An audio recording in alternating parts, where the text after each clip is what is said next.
जा सर, सबसे पहले आप मुझे बताइए कि आपका फेवरेट फूड कौन सी डिश है जो आपको बहुत पसंद है, और क्या आप खुद खाना बनाते हैं? नहीं, मैं खुद तो खाना नहीं बनाता हूँ लेकिन समोसे मुझे बहुत पसंद ओह है वाओ! और अगर नॉर्मल खाने की बात हो तो भिंडी की सब्जी मुझे बहुत पसंद है। भिंडी की सब्जी, दाल, दही, ये सब मुझे कर्ड बहुत पसंद है। क्या बात है, बहुत बढ़िया। अच्छा, आपका फिटनेस मंत्र क्या है? फिटनेस मंत्र ये है कि मैं थोड़ा डायबिटिक भी हूँ। पिछले 20 साल से डायबिटीज़ हो गई है मुझे। लेकिन मैं इसीलिए एक्सरसाइज और वॉकिंग पे मैं बहुत ध्यान देता हूँ कि वॉकिंग में अगर मैं रहता हूँ यहाँ पे मुंबई में तो वॉक जरूर करने की कोशिश करता हूँ कि मैं जरूर जाऊँ एटलीस्ट हाफ एन आवर, और all days of the week ये मैं जरूर ऑब्जर्व करता हूँ।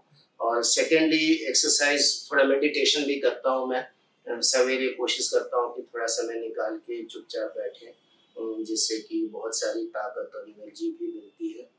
और इसी सब से जो है सो तो जा सर ने हम सब इन्वेस्टर्स को ये समझा दिया है कि वॉकिंग यानी कि चलते रहना है, बस चलते रहना है, आपको करते रहना है, करते रहना है।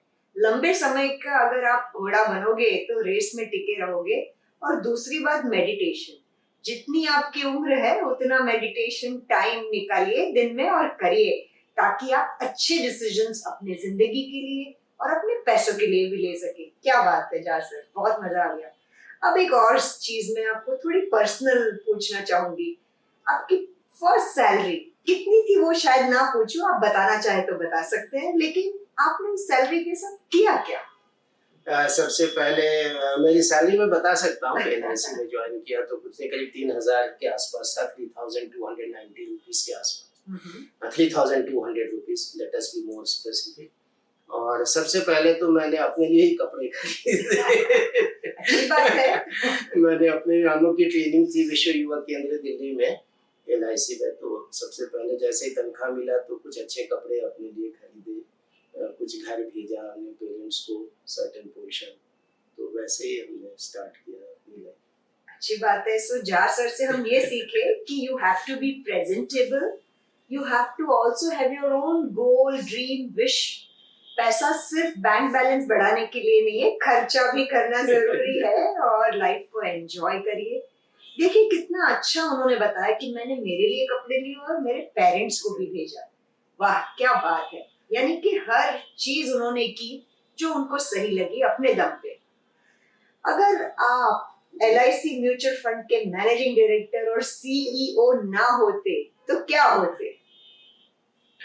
मैं अगर एलआईसी म्यूचुअल फंड में ही नहीं होता तो मैं एलआईसी में रहता, क्योंकि एलआईसी हमारी पेरेंट ऑर्गेनाइजेशन है और आज मैं एग्जीक्यूटिव डायरेक्टर पोजीशन पे रहता। और एलआईसी में नहीं रहता तो कहीं और मैं रहता, किसी बैंक में। ये है क्योंकि मुझे मुझे पढ़ते रहने में, मेरी हॉबी है कि मैं पढ़ते रहता हूँ, काम करते रहता हूँ। मुझे फ्री बैठना, खाली बैठना ठीक नहीं लगता है, तो कुछ ना कुछ पढ़ाई का काम, कुछ नया सीखने का काम। और मैं ये मानता हूँ कि जो भी एफर्ट करेंगे, जो भी कार्य करेंगे, उससे हम अपने डेस्टिनी को जरूर बदल सकते हैं। अगर हम लगातार अपनी हार्ड वर्क करें, पैशन के साथ अपने अपने चॉइस ऑफ फील्ड को पकड़ के, जैसे मार्केटिंग मेरी एक तरह से पैशन हो गई है।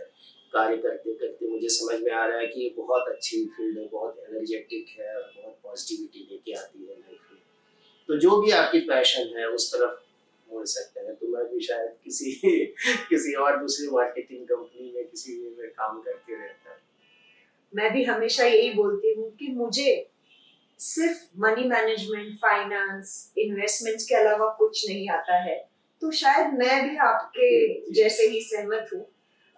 जा सर, एक लास्ट सवाल और फिर हम आपको छोड़ देंगे ऐसी कोई एक चाइल्डहुड मेमोरी जो आपको इतनी अच्छी तरह से रजिस्टर हो गई है और जो आपको आज भी काम में आ रही है, जिसकी वजह से आप एक बेहतर इंसान बने हैं, क्या आप शेयर करना चाहेंगे? मैं ये बताना चाहता हूँ कि सभी लोगों को कि मेरे पापा तालचेर में पोस्टेड थे, उड़ीसा में।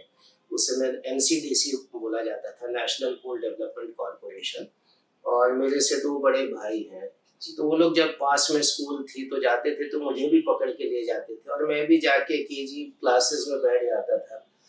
तो बाद में जब क्लास 6 में पापा का ट्रांसफर इधर रांची हुआ, तो जब टीसी लेने गए तो मेरी मतलब रिकॉर्ड में कोई नाम ही मेरी रजिस्टर नहीं थी, क्योंकि भैया लोग मुझे पकड़ के ले जाते थे, मैं बैठ जाता था और मेरी पढ़ाई होते रहती थी, मैं उसी से पास हो जाता था।